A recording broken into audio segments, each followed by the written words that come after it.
Red Católica Monterrey y la Escuela Bíblica Arquidiocesana de Monterrey, con el apoyo de Exigma Alimentos, te dan la bienvenida a su programa En Contacto con la Sagrada Escritura, un espacio que nos invita a compartir el mensaje que Dios nos ha dejado para ser plenos. Comenzamos.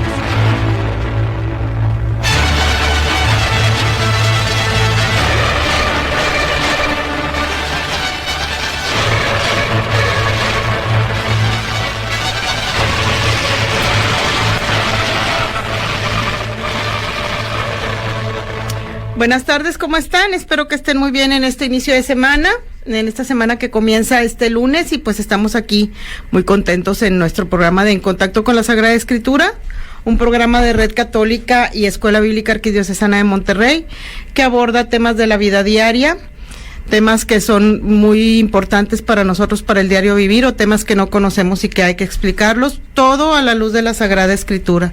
Y bueno, nos da mucho gusto que vienen expositores de escuela bíblica, formadores o maestros de escuela bíblica o sacerdotes que nos vienen y nos apoyan en dar muchos temas que nos aclaran mucho todo lo que vivimos cada día y todo lo que conocemos o que vamos entendiendo con la vida o que nos van explicando cómo es. Y bueno, pues hoy vamos a hablar del tema la fe y la ciencia, y está con nosotros en un momento Roberto Ruiz Vicentelo, que es el productor de este programa de En Contacto con la Sagrada Escritura, y aparte es coordinador y maestro de la parroquia de María Esperanza Nuestra, acá en el sur de la ciudad.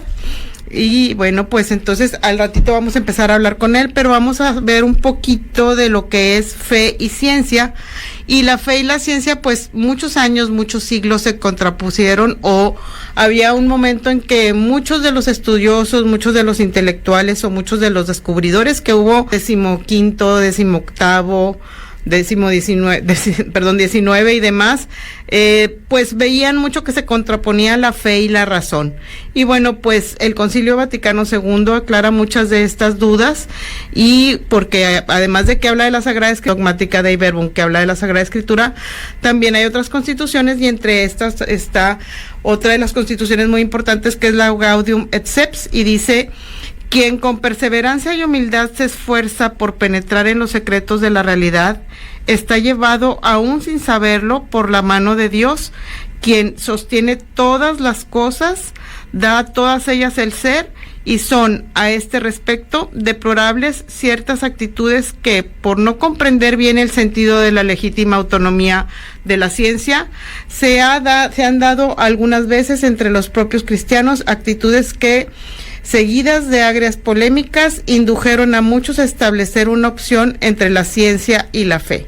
¿Qué quiere decir esto? Bueno, pues que llega un momento en que nos damos cuenta que la fe y la fe y la ciencia no tienen por qué contraponerse. Yo creo que una ayuda a la otra, ¿verdad? La Iglesia en la ciencia, el Pontificado Académico de las Ciencias, que fue fundado en 1603 por Galileo Galilei como primer director, integraba por los científicos más brillantes de cada época el progreso de las ciencias físicas, naturales y matemáticas, y sus miembros han recibido un total de 70 premios Nobel, y muchos de ellos no están peleados con la fe. La razón y la fe no pueden estar peleadas. Y en un momento viene con nosotros Roberto Ruiz Vicentelo a hablarnos de todo esto con más profundidad.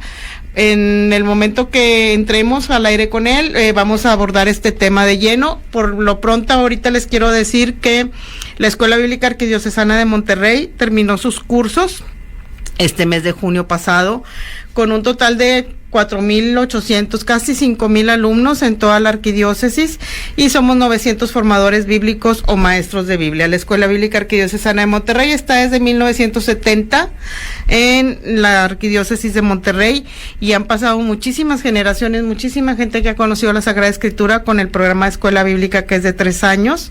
El primer año es área básica, donde vemos toda la Biblia. Empezamos a entender un poco mejor la Sagrada Escritura, y luego el segundo año vemos Antiguo Testamento ya con más profundidad, y el tercer año Nuevo Testamento. Entonces, todo esto lo hacemos en 3 años o 4, en algunas parroquias. Estamos en muchas parroquias del área metropolitana, de todo el estado de Nuevo León, y ahora, pues después de la pandemia que todo fue en línea, tenemos alumnos de muchas partes de la República y de América Latina, tenemos parte también de gente de Estados Unidos y demás, que están estudiando la Sagrada Escritura con nosotros, y bueno, pues nos da muchísimo gusto todo esto. Los cursos son de septiembre a junio, como cualquier ciclo escolar, porque es escuela, y bueno, ya a partir de agosto va a estar la información en muchas de las parroquias o colegios católicos o centros bíblicos católicos, que ustedes van a ir viendo, porque está el escudo de escuela bíblica y dice que hay inscripciones abiertas a partir del mes de agosto para empezar en septiembre. Y bueno, pues ahorita regresamos, no nos tardamos, por favor no se vayan, porque vamos a hablar de la fe y la ciencia. Estamos nuevamente contigo, en contacto con la Sagrada Escritura. Regresamos.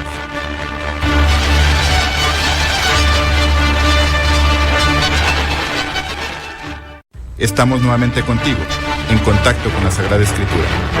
Regresamos.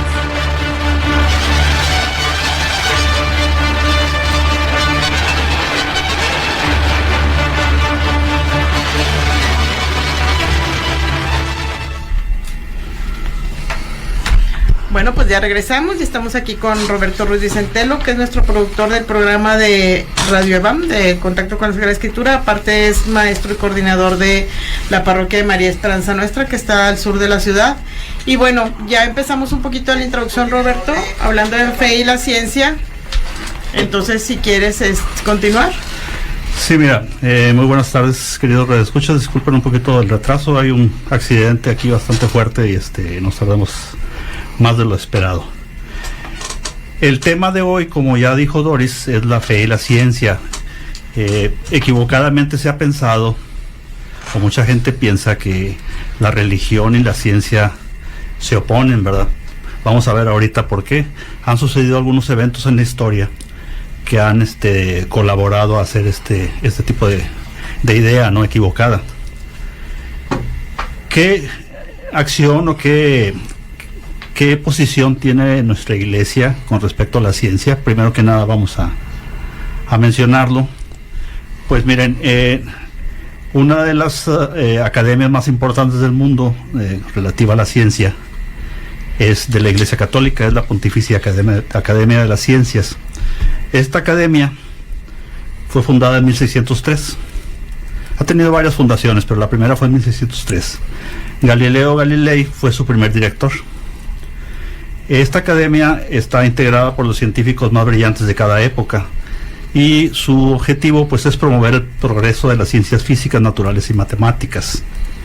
Para que nos demos una idea del nivel de esta Pontificia Academia de las Ciencias, que poca gente conoce, sus miembros han recibido un total de 70 premios Nobel. Entre ellos, obviamente empezó con Galileo Galilei, pero ahorita entre los últimos integrantes pues estaba Stephen Hawking. Recordarán a Stephen Hawking en su silla de ruedas, ¿verdad? Claro, él era integrante. con película y todo. Sí. Con película y todo, sí.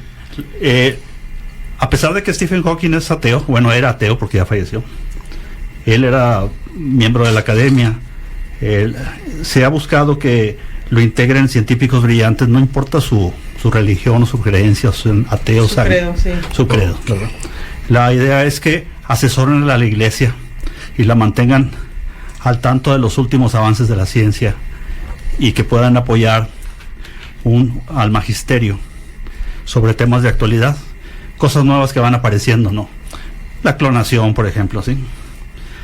Ciertos métodos anticonceptivos, vacunas, etcétera. Todo lo nuevo que hemos visto que sucede. También van a abordar la inteligencia artificial. Sí, también la inteligencia artificial. Y todas las situaciones que se pueden presentar con esto, ¿verdad? Bueno, ¿y quiénes son algunos de los integrantes? Vivaldi, Copérnico. No, esto es el punto que iba a mencionar a continuación. La Pontificia Academia de las Ciencias pues es actual, ¿verdad? Es lo que está ahorita tiene ya desde 1603. 1603. Pero cómo se ha involucrado también miembros de la iglesia en la ciencia, y algunos ejemplos son Nicolás Copérnico, que vamos a hablar ahorita más adelante de él, sí, que él era sacerdote, Increíble, fíjate, cosas que no sabemos. Y fue astrónomo, un gran astrónomo, ahorita vamos a ver, él fue el que propuso que los planetas giran alrededor del Sol. Tenemos a Georges Lemaitre, él es físico astrónomo, él es el que postuló la teoría del Big Bang. Y fíjate que a veces pensamos que la teoría del Big Bang pues está en oposición a la Biblia y todo, ¿no? Un sacerdote el que propuso esta teoría, ¿no?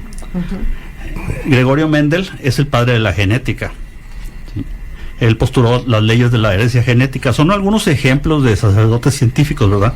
Entre ellos no puedo dejar de mencionar a San Alberto Magno, doctor de la Iglesia, padre y doctor de la Iglesia, posiblemente uno de los hombres más grandes de todos los tiempos. Él fue geógrafo, astrónomo, físico, químico y teólogo.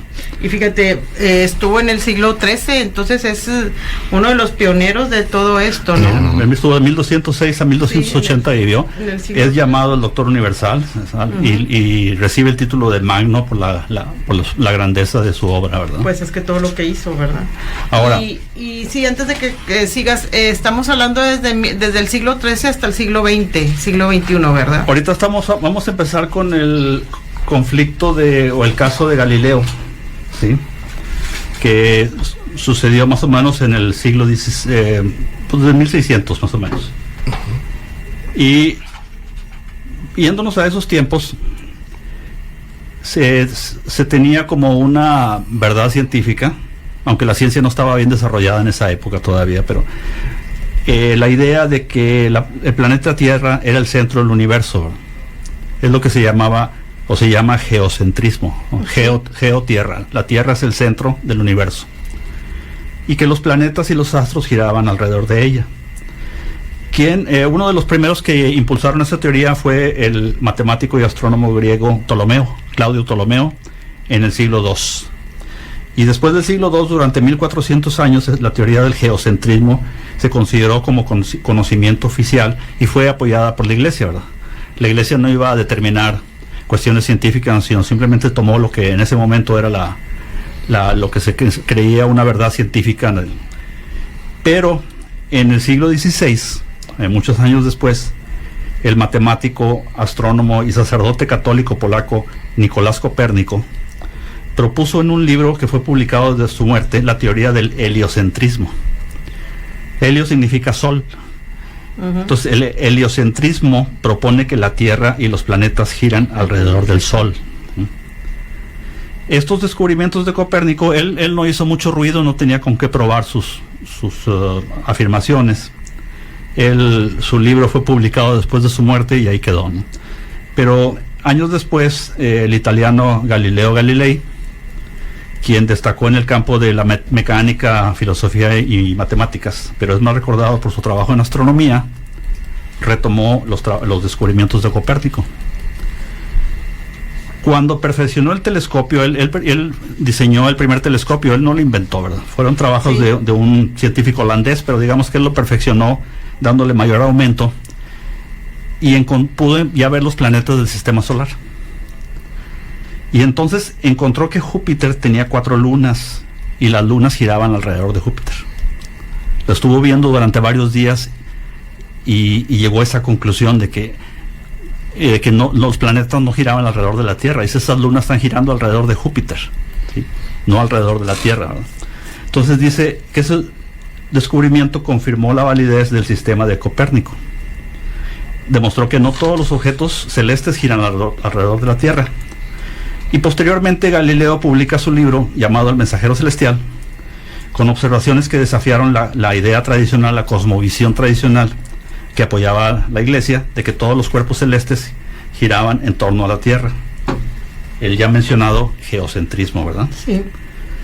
Y aquí empezaron los problemas. A Galileo le causó una situación con la Congregación para la Doctrina de la Fe, conocida como la Inquisición, ¿verdad? Que no es tan terrible como lo pintan, ¿verdad? Eso lo veremos en otro programa, ¿verdad? Pero las ideas del heliocentrismo aparentemente entraban en conflicto con algunas citas bíblicas. Por ejemplo, con Josué capítulo 10, versículo 12. Esta cita dice: aquel día en que Yahvé le entregó a los amorreos, Josué se dirigió a Yahvé y dijo a la vista de todo Israel: detente sol en Gabaón, y tú, luna, en el valle de Ayalón. ¿Sí? Entonces dice, si Josué le pide a Yahvé que detenga el sol y la luna, quiere decir que estaban dando vueltas alrededor de la tierra, ¿verdad? Claro. Al menos así se interpretó, ¿no? Y también Génesis 104-5 dice, sobre sus bases asentaste la tierra, inconmovible para siempre jamás. Entonces toman la idea de que inconmovible quiere decir que no se mueve, ¿verdad? Claro. Tomándolo literalmente, ¿no? Sí. Entonces estos versículos y otros pero esos son los principales, fue los que causaron el conflicto con Galileo, porque me dices hoy aquí, yo entiendo que me está diciendo que el sol y la luna dan vuelta a la tierra, Yahvé los detuvo, o pone la tierra sobre sus bases. La ciencia y la religión no tienen por qué entrar en conflicto, ¿verdad? Exactamente. Obviamente muchas cosas, como sabes, muchas cosas de la Sagrada Escritura podemos comprobarlas por descubrimientos arqueológicos, ¿sí? Pero eso no es realmente parte de nuestra fe, ¿verdad? Si descubrieron la vajilla de Jezabel, que por ejemplo la encontraron, sí, pues está muy padre, pero no es parte de mi fe, no me ayuda en mi salvación. Pero es muy, muy bonito, ¿verdad? Pero no todo lo vas a encontrar, porque también en la Sagrada Escritura hay algunas cosas que sabemos son alegóricas, tienen otro sentido, ¿verdad? No, alegoría. Son alegorías. ¿Qué es alegoría? Oiga. Sí, pues una representación simbólica de un evento. De una verdad, sí. Que no puedes... que no tomarla al pie de la letra. Sí, porque no estás en ese momento. Sí. Sí. Bueno, pues nos vamos a ir un corte. Este tema está muy, muy interesante. Estamos hablando de fe y ciencia. Y estamos abordando muchas cosas muy importantes, porque como vemos, desde los antiguos inventores y los antiguos sacerdotes, pues eran inventores y sacerdotes, que nosotros en muchos casos no lo sabemos, pero que bueno, Roberto nos está aclarando mucho de esto. Entonces este tema está muy interesante. No nos tardamos, por favor, no se vayan, ahorita regresamos.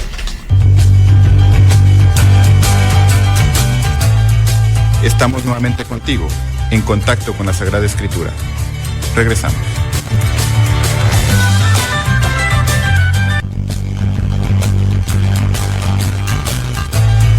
Estamos nuevamente contigo, en contacto con la Sagrada Escritura.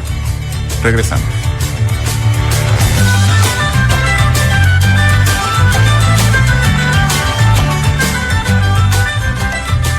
Bueno, pues ya estamos aquí, estamos hablando de fe y ciencia. Está muy interesante el tema. Está Roberto Ruiz Vicentelo con nosotros y bueno, pues sigue, Roberto, por favor, hablando de Galileo, ¿verdad? Galileo Galilei, el italiano, que es uno de los ejemplos que dan siempre para atacar a la iglesia, ¿verdad? Claro. Dicen el caso de Galileo, quemado y torturado por la Inquisición, lo cual son mentiras, ¿verdad? O sea, Galileo, saber que no pasó nada de eso, y menos que era amigo del Papa y amigo de nobles y toda la cosa. Él realmente no son mentiras inventadas por lo que se llama las leyendas negras, que algún día hablaremos en un programa, las leyendas negras, que son falsas fake news, sí, historias falsas creadas por países protestantes o países enemigos de España y del catolicismo en general. Pero bien, estábamos con Galileo. Sí. Ya está en el conflicto con la Inquisición por estar aparentemente contradice aparentemente estos versículos que dijimos de Josué y de Génesis, ¿verdad? Sí. Galileo se defiende diciendo: las Sagradas Escrituras no tienen error, pero sí sus intérpretes, especialmente si siempre se basan en el significado literal de las palabras, ¿sí? El leer al pie de la letra la Sagrada Escritura, ¿sí? Ahora vamos a decir, ¿cómo sabemos cuándo es al pie de la letra y cuándo es una alegoría o es simbólico? O así como el número 40, ¿no? Sí.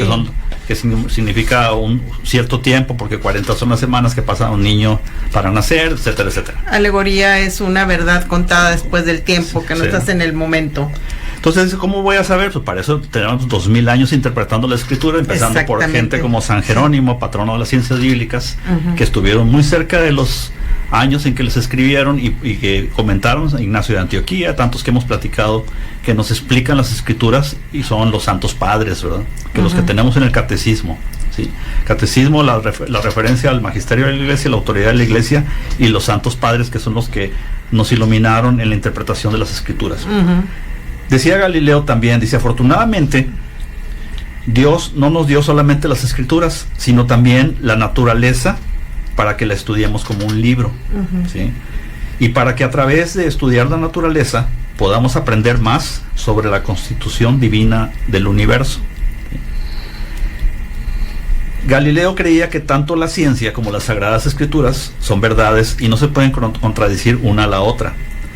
No obstante, decía que era indispensable que los intérpretes de la Biblia, los llamados exégetas, encuentren el significado de las palabras que mantengan esas verdades de la fe y la ciencia en concordancia, ¿sí? Ahora, cuando Galileo Galilei, a pesar de ser católico, pues él no era sacerdote como Copérnico, ¿verdad? Copérnico sí era, pero él no. Ajá. Le señala estos puntos a los teólogos y les dice que están interpretando mal las escrituras.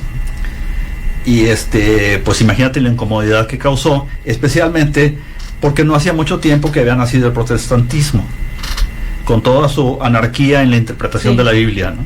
Entonces vienes a echarle más leña al fuego todavía y pues eso se agravó la situación. Decía San Juan Pablo II, dice, Galileo introdujo el principio de la interpretación de los libros sagrados, que va más allá del significado literal, y está de acuerdo con la intención y el estilo de escribir propios de cada uno de ellos. Es preciso, como él mismo afirma, que los estudiosos, que los exégetas, los que estudian la escritura, den a conocer el significado verdadero.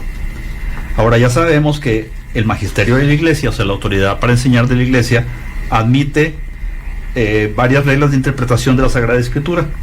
En efecto, en la encíclica Divino Fiat Spiritus de Pío XII aparece la existencia de géneros literarios, que lo vemos aquí en la escuela bíblica, ¿verdad? Los géneros literarios en los libros sagrados, y de ahí la necesidad de interpretaciones de acuerdo con el carácter de cada uno de ellos, ¿no?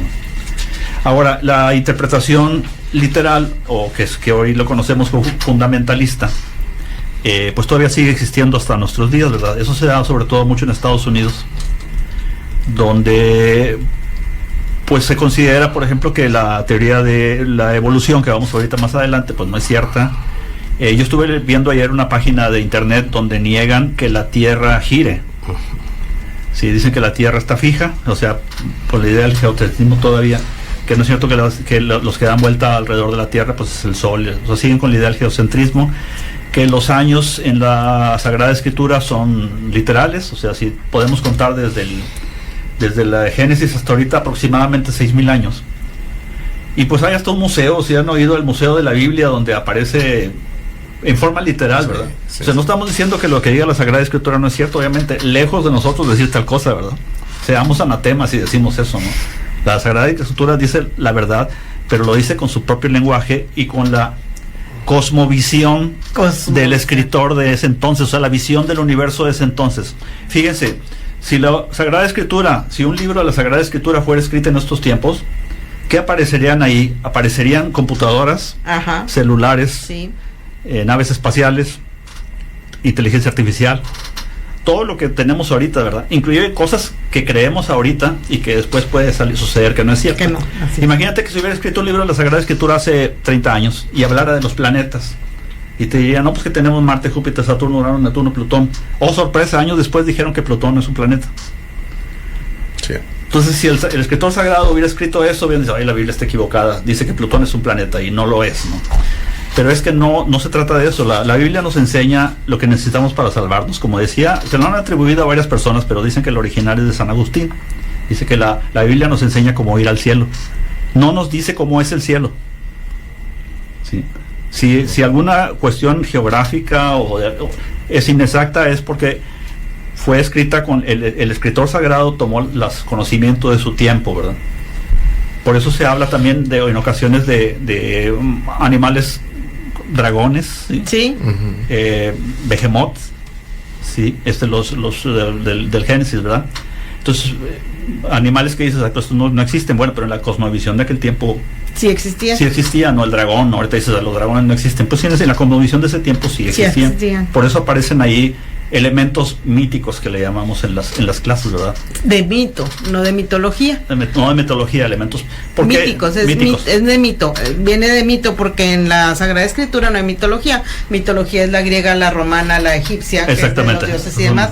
Entonces es mito, no mitología, para que no nos confundamos, porque sí, ese término de elementos míticos. La gente dice, es que mitología. No, en la Biblia, que nos quede muy claro, no hay mitología. No va a aparecer Zeus ni ni dioses romanos, ni egipcios, ni griegos. O sea, es mito.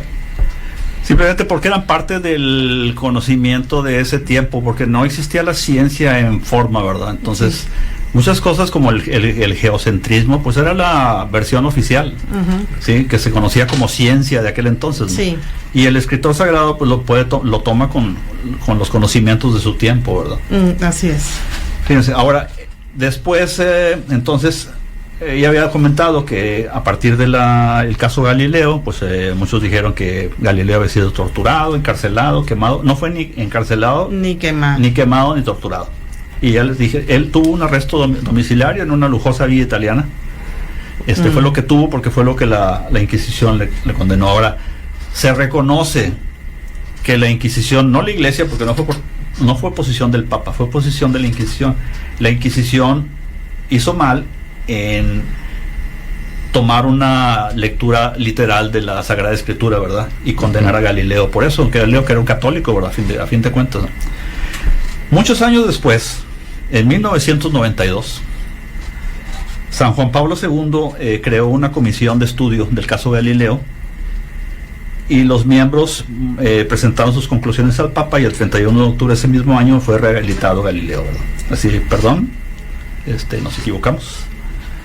Pero qué increíble, sí. Qué increíble, así como que fue un error de siglos, perdón. Sí, pues lo tengo que arreglar. Pero sabes que, por ejemplo, Juan Pablo II también, si mal no recuerdo, él sacó los archivos de la Inquisición también. Sí, también. Y ya se dio cuenta que la Inquisición no es lo que pintan las películas, ni lo que... No. Que también parte de la leyenda negra. Pero igual el libro ese de los 54 perdones, o no sé cómo era el libro, ¿verdad? De Juan Pablo II. Estuvo perdonando todos los errores humanos, pidiendo perdón a todos los errores humanos, ¿no?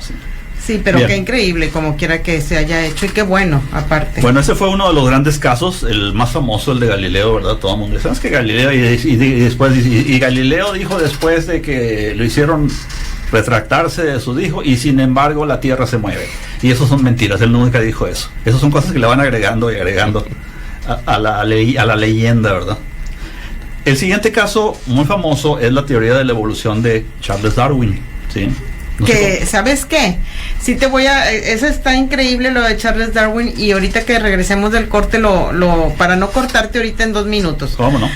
Por mientras que nos vamos a corte, sí quisiera darle las gracias a Pati Licea, que nos está escuchando, a Dalia Gaitán, también a Soledad Jiménez, que te manda saludar, Roberto, y también a María del Rosario Rangel, a Wenceslava Borjas, Adriana Leti Gómez, que es parte de nuestro equipo de trabajo y está en San Jorge de las Cumbres, y a Wenceslava Borjas, Wences, y al padre David Sandoval Espinosa, que es nuestro rector académico de la Escuela Bíblica. Gracias, padre, que nos está escuchando. Y que nos disculpen porque entramos tarde en YouTube, pero fueron por problemas de que no llegamos aquí a poner problemas la computadora de Monterrey. Pero lo que vamos a hacer es, vamos a tomar la grabación completa que hace Radio Fórmula y la vamos a subir a YouTube. No pudimos transmitir todo en vivo, pero la vamos a subir. Sí, completa, para que no haya este tipo de cosas. Y bueno, como estamos viendo, pues es un tema muy importante, un tema difícil, un tema escabroso, de los que este señor siempre viene a darnos.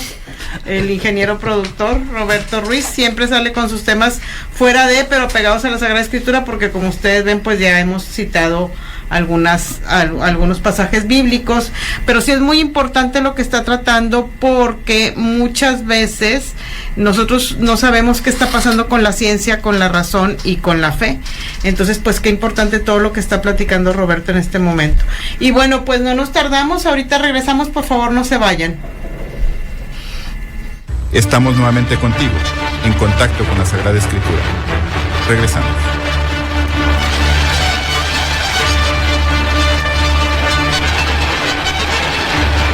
Estamos nuevamente contigo, en contacto con la Sagrada Escritura. Regresamos.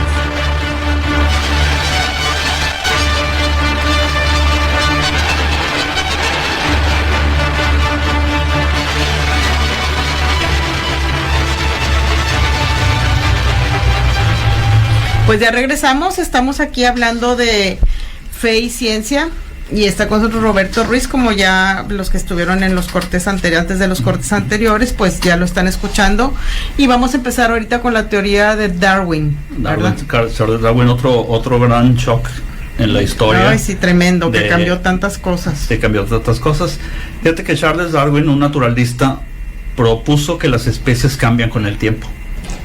Que las especies nuevas, o sea, especies animales, provienen de otras anteriores. Y que todas las especies compartimos un ancestro común, incluyendo los humanos. También propuso un mecanismo para la evolución, que es la selección natural. Prevalece el más fuerte, el que se adapta a la situación, ¿verdad? Los animales que se adaptan a una situación de calor o de sequía o lo que sea, ¿sí? Este mecanismo explicaba cómo podían evolucionar las poblaciones de tal manera que se hacían más adecuadas para vivir en ciertos entornos difíciles con el paso del tiempo. Así que los humanos actuales pues éramos animales, vertebrados, mamíferos y primates, descendientes de un ancestro común en una misma y única especie que se dice que fue en África, ¿verdad? Ahora nosotros proponemos a Charles Darwin como el gran descubridor de la evolución, pero la verdad es que ya había quienes habían hablado de una posible evolución de los seres, y sorpresivamente no nada más científicos, sino también doctores de la iglesia, ¿verdad? Sí. Sorpresivamente, porque Gregorio de Niza, Santo Tomás de Aquino, los Santos Padres, y de manera destacada San Agustín de Hipona, ya habían en sus escritos insinuado la cuestión de una evolución de las especies que cambiaban con el tiempo. Claro que no era su trabajo ser naturalista, ¿verdad? Pero digamos que Darwin no fue el primero, fue el que lo publicó en grande. Él hizo viajes y estuvo en las islas y viendo cómo se adaptaban las tortugas y esto y esto. La actitud de la iglesia, de nuestra iglesia, de cara a la teoría de la evolución, que ahorita ya no se le llama tanto teoría, sino que es algo ya más o menos confirmado, ¿verdad? Es de prudencia. Es decir, no admite la iglesia una interpretación de tipo materialista que excluya a Dios como origen. Dice, ok, sí está bien, hay una evolución, todos nacimos a lo mejor de un protozoario, de una amiba, todos venimos, nos desarrollamos hasta llegar a ser animales o un humano, pero Dios es el origen, ¿sí? No importa cómo haya llegado al hombre, ¿sí? Porque ahí entra la cuestión tan difícil que la ciencia no nos explica. Me dices, venimos de un protozoario, venimos de una amiba, ok, ¿y dónde viene el protozoario? ¿Y la amiba? No, es que viene de un compuestos de carbono, hidrógeno, y de dónde viene el carbono y el hidrógeno. Siempre hay un elemento primario. O sea, no nació de la nada, ¿sí? Más adelante vamos a ver unas respuestas que pues la verdad son un poquito, perdonando la palabra, son un poquito tontas, ¿no? De los científicos ateos, que tratan de explicar cómo fue el origen de las cosas, ¿no? Pero ahorita lo vamos a más adelante. En cuanto al origen del hombre, la iglesia admite la posibilidad de una evolución en cuanto al cuerpo, pero sabemos por la revelación divina que el alma humana, que es espiritual, no puede surgir de la materia, sino que implica una creación directa por parte de Dios. O sea, el alma proviene de Dios, la materia también, ¿verdad? Pero sufrió una evolución hasta llegar a lo que somos hoy.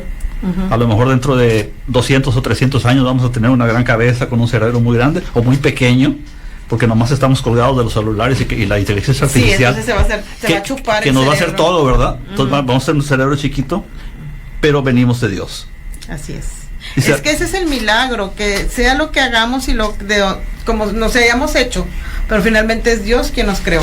Entonces la iglesia acepta que para la creación del hombre Dios se pudo valer de una materia y que perfeccionó a la que añadió el alma espiritual y racional, creando así al hombre completo, ¿sí?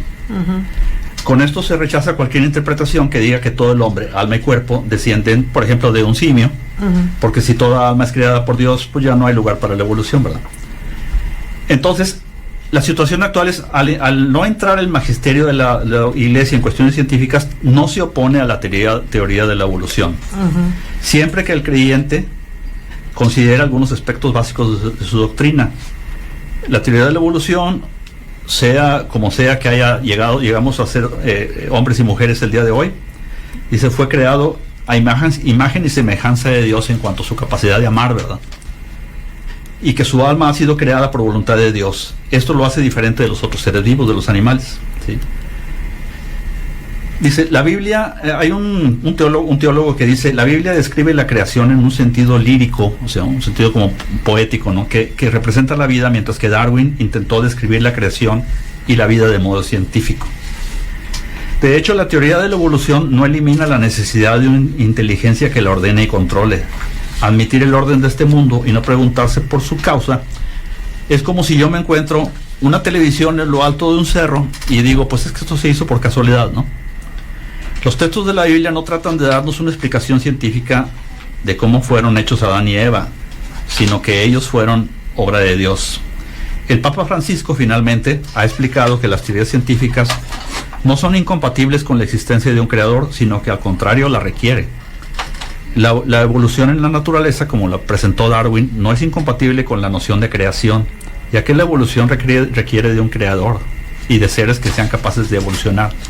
Fíjate, tú ves, a veces tú piensas, dice, cómo se quiebra la cabeza en la cuestión científica, cómo se quiebra la cabeza sobre el origen del hombre y todo, y tú crees, fíjate, por ejemplo, ahorita iba a hablar más adelante, me voy a adelantar, pero Stephen Hawking, si lo recuerdan, en su silla de ruedas, el que no sí. que ya falleció. Stephen Hawking era un científico ateo, una gran mente. Igual que Darwin, que decía que era ateo, pero finalmente siempre está citando a Dios, ¿verdad? Bueno, Hawking, él dijo que él era ateo, que no hay necesidad de Dios para él. Dice el universo, pero la respuesta que dio, yo pensaría que un científico de su nivel dijera, yo creo que no hay un Dios, y de dónde vinieron las cosas, no sé. Sí. No, pero él dijo, no, se hicieron solas. O sea, todo nació solo. Tengo muy presente una película que salió hace unos años, donde llegaron unos extraterrestres, y la que hace contacto con ellos es una especialista en lenguajes. Ah, sí. No me acuerdo el nombre de la película, pero bueno, es una especialista, y una de las cosas que le pregunta, se supone que es una civilización muy avanzada, y una de las preguntas que le hace es, ¿saben ustedes de dónde vienen?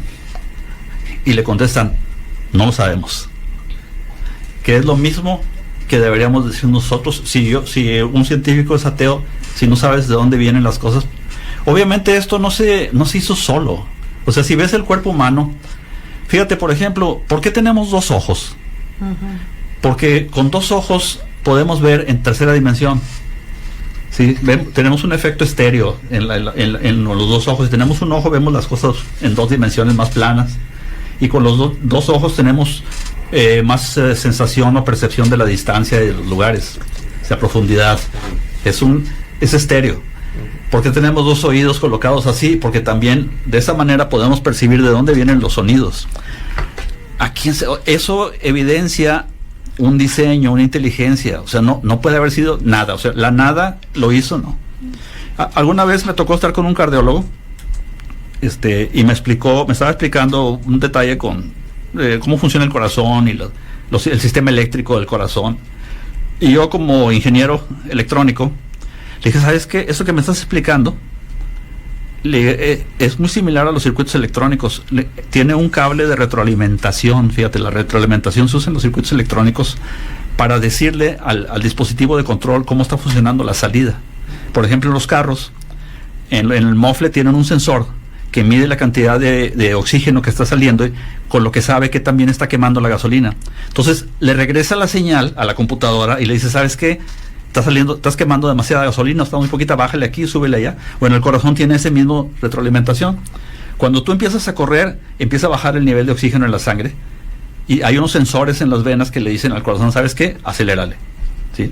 Entonces todo ese sistema de retroalimentación es como un diseño de ingeniería, ¿sí? Se hizo solo. O sea, como dicen, give me a break, dicen, ¿no? O sea, eso es de ciegos no verlo. Entonces, si yo soy un científico, mejor di que no sabes, ¿no? O sea, me digas que todo esto se hizo solo, que viene de la nada, no. Entonces, me dice Doris que regrese al tema, pero estamos en el tema. El último me va muy lejos bueno, señor. El tema, el punto final, ya vimos el caso de Galileo Galilei, ¿sí? Vimos el Darwin, y el último es la creación del mundo. Que eso es interesante. Que ya me adelanté, porque aquí estamos los científicos ateos y los científicos creyentes. Sí. La mayoría son ateos, obviamente. Y aquí dice, para mí la solución más simple es que no hay Dios. Nadie creó el universo, nadie dirige nuestro destino, todo se hizo solo. Stephen Hawking. Hay otro que es Richard Dawkins, que es un anti-iglesia y super ateo de los más famosos. Dice que creer en un Dios personal es como un delirio, dice, ¿sí? Él dice que cuando una persona sufre de un delirio se llama locura. Cuando muchas personas sufren de un delirio se llama religión. Pues sí. Muchas gracias, ¿no? Ahora, la ceguera de los científicos ateos, no sé lo que les estaba diciendo ahorita, es muy claro. Como gente más sencilla puede entender eso, ¿verdad? Gente con una fe y muy modesta, vamos a decir, no mucho estudio. Gente sin estudio puede entender muy bien esto, pero estos señores, no. Fíjate, con respecto a eso rapidito, nada más voy a hacer el comentario de que yo tengo, bueno, como muchos de nosotros alumnos que son jóvenes, que son entre 18 y 30 años, muy jóvenes. Entonces resulta que ellos entienden muy bien la creación y muchas otras cosas que nosotros no entendíamos, ¿sí? Que se los han estado diciendo y que para ellos es tan sencillo. Cuando yo tengo el grupo, me supo explicar, sí, maestra, muy sencillo. En cambio la gente más grande, a ver, ¿cómo? Explícame otra vez, ¿sí? Y a los científicos con mucho conocimiento, el problema de la creación del mundo es que los árboles no los dejan ver el bosque. Pues sí. O sea, está muy claro que todo lo que está pasando aquí, los millones de neuronas, las reacciones químicas que hay en el organismo, el equilibrio. Fíjate, la creación, la explosión del Big Bang, dice, si hubiera habido una diferencia de millonésimas de segundo, no estaríamos aquí. Sí, el equilibrio así desde el Big Bang es perfecto. Aparte, sí, dice una científica española, dice, no deberíamos de existir, dice, cuando sucedió el Big Bang, había materia y antimateria, dice, se aniquilan una con la otra. Dice, no debería haber nada. Dice, sin embargo, dice, la probabilidad de vivir o de que se hubiera creado el universo es de 1 en 1000 millones. Dice, pero aquí estamos. Como que es demasiado para ser una coincidencia, ¿verdad? Ahora, los científicos ateos solamente podemos ir a respetar, obviamente, sus creencias, o sus postulados. Me decía un amigo en la universidad, se me quedó bien grabado, porque él era ateo. Y me dice, mira, Roberto, te voy a confesar una cosa. Dice, a mí se me hace bien difícil creer en que hay un Dios que creó el universo. Creer en eso se me hace bien difícil. Dice, pero tengo que reconocer que es todavía más difícil creer que salió de la nada. Entonces, me quedó muy grabado esa. Ahora, ¿qué dice la Sagrada Escritura? Lo invisible de Dios, desde la creación del mundo, se deja ver a la inteligencia a través de sus obras, su poder eterno y su divinidad, de forma que no podemos evitar. Dice, porque habiendo conocido a Dios, no lo glorificaron como Dios, ni le dieron gracias. Antes bien, se ofuscaron en sus razonamientos y su insensato corazón se entenebreció. Jactándose de sabios, se volvieron estúpidos. Entonces creo que eso queda muy claro para algunas posiciones de científicos ateos, ¿no? Uh-huh. Ahora, en resumen, ya que nos quedan poquitos minutos, entre fe y ciencia no hay contradicción. O sea, cada uno tiene su propia autonomía, su propia libertad, ¿sí? Nunca ha dicho la ciencia algo que refute una verdad divina. Obviamente sí, cosas históricas sí, o sea, la historia del Génesis o lo que quieras. Pero están compuestos, trabajan en concordancia, aunque no lo parezca, sí. O sea, todo lo que me pueda decir la ciencia viene de Dios. Todos los descubrimientos de medicina, las vacunas del COVID, las terapias contra el cáncer, toda la tecnología que tenemos ahorita actualmente, todo viene de Dios. Y es para que lo usemos para nuestro bien, como se hizo la creación. Nuestro bien. Y no me importa que me expliques todo lo que quieras, pero no conoces el origen de las cosas. Como te decía hace rato, podemos vivir de un microbio, o me puedes explicar la ley de la termodinámica, que dice la energía no se crea, solamente se transforma. Bueno, ¿y de dónde viene la energía si no se crea, no? O sea, todo tiene un origen, que Santo Tomás de Aquino tiene algunas reglas sobre eso, unos postulados, dice de dónde nació todo, ¿sí? Entonces, la fe y la razón, como dice la encíclica de San Juan Pablo II, son como las dos alas con las cuales el espíritu humano se eleva hacia la contemplación de la verdad. La razón y la fe no se pueden separar, dice. No hay motivo de competencia entre la razón y la fe, dice. Una está dentro de la otra. Exactamente, sí. Y aquí vienen unos frases de unos científicos. Dice, mira, el primer trago de la copa de las ciencias naturales, o sea, cuando empiezas a estudiar ciencias naturales te vas a volver ateo. Dice, pero en el fondo de la copa te espera Dios. Así es. Entonces, Luis Pasteur, famoso médico, dice, la poca ciencia te aleja de Dios, la mucha ciencia te devuelve a Él. Pues sí, porque entre más conoces te das cuenta que hay un ser creador que todo lo hizo, ¿no?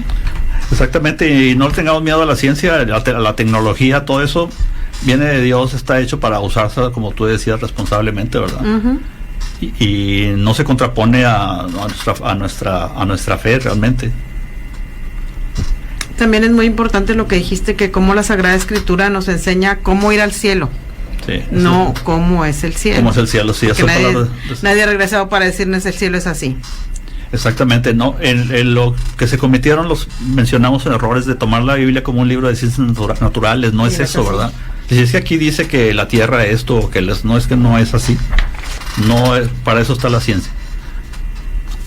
La última eran unas definiciones nada más, pero no las usamos ahorita. Diagnóstico y deísmo. Sí, es que hay unos si queda todo tiempo, agnóstico, porque hay unos científicos que son agnósticos. Sí. El agnóstico es una persona que no tiene una opinión definida sobre la existencia de Dios, porque dice, no lo puedo comprobar, dice, no estoy ni a favor ni en contra, y si Dios existe es inaccesible y no se preocupa por nosotros. Es el agnóstico, el como que está acá en la lela, ¿verdad? El del agnóstico. Y el deísmo. Pero el gnosticismo está desde la Sagrada Escritura. Sí, pero este es agnóstico, no sí, gnóstico. Por eso te digo, pero para el gnosticismo pues es otra cosa. Sí, pero te digo, viene de ahí, de esa raíz. Y el deísmo considera que un Dios creó las leyes de la naturaleza, pero no acepta que se haya revelado o que esté representado en libros sagrados.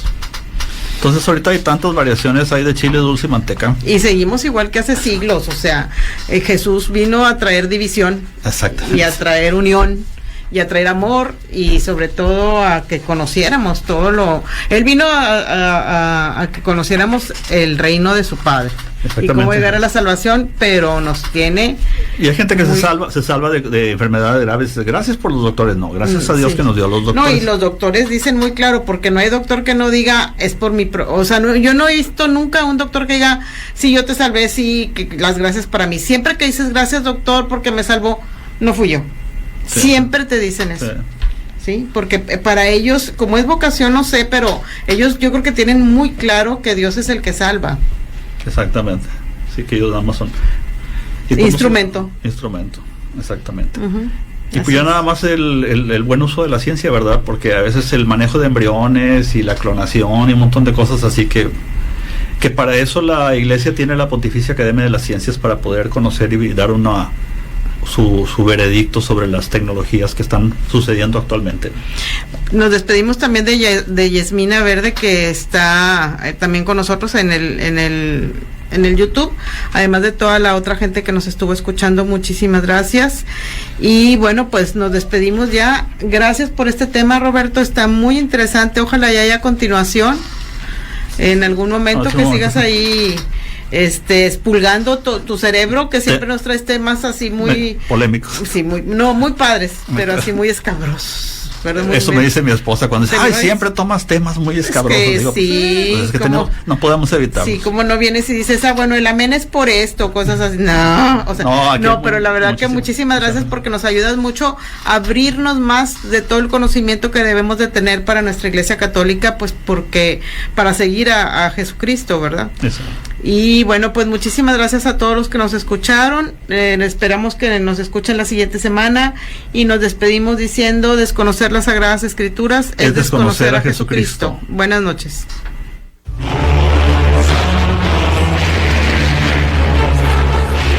Gracias por habernos permitido compartir contigo la palabra de Dios. Te esperamos en la próxima emisión, y recuerda, no te preocupes por el día de mañana, porque el día de mañana traerá ya sus propias preocupaciones. A cada día le bastan sus propios problemas. Mateo 6:34. Buenas noches.